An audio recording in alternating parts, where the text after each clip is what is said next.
my crafty friends, this is Tina from the Scrap and Rabbit blog, and you are looking at my desktop.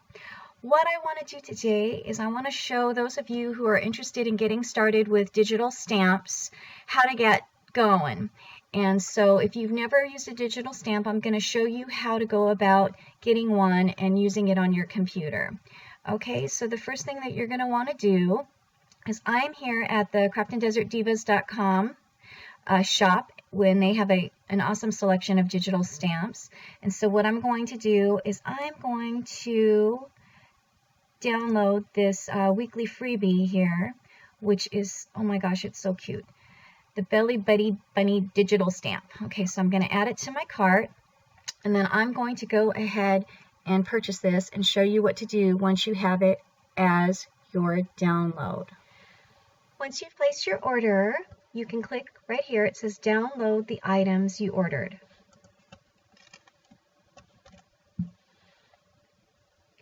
You will see your stamp right here, the Belly Buddy Bunny digital stamps, and then you're going to click on download files. Pay attention to the name of the digital stamp, because if it doesn't go into your download folder, then you're going to need the name to be able to search it. By default, most downloads will go into your downloads, but if you have it set for something else, then that's where it's going to go.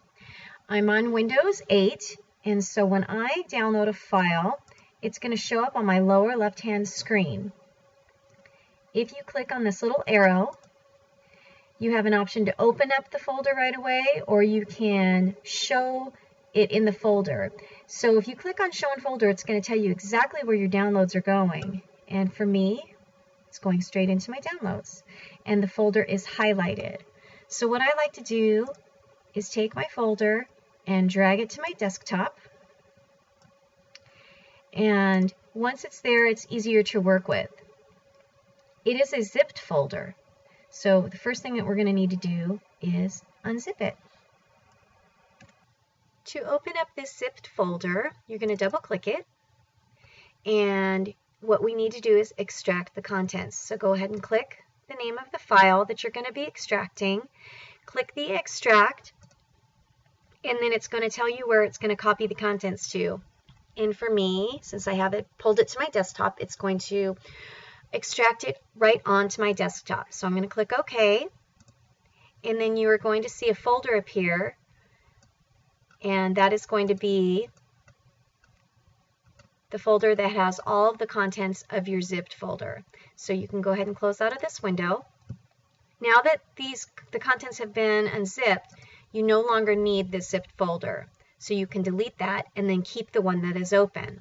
If you double click on it, it'll show you exactly what's inside. And for this Digi stamp, there are two different versions of this adorable bunny. So you have a JPEG image and you have a PNG image. So the difference between the two is the JPEG is going to have this white background when you go to print it out. So this is going to be the entire stamp. With the PNG, the outside of the bunny is going to be transparent. So that means you can layer it, and you're not going to have that white square around the bunny. So this is the one that I typically use when I go to print out my Digi stamps. So now that you know how to download these images and unzip them and have access to them, there are a couple programs that I like to use to print out my Digi stamps, and one of them is Microsoft Word, and you just upload the image, you can resize it, you could do multiple images on one sheet, and you just print it out. The other program that I use is Cricut Design Space. I have a Cricut Explorer, and so software that comes with most of these cutting machines allow you to upload these images, and you can use a print and cut feature.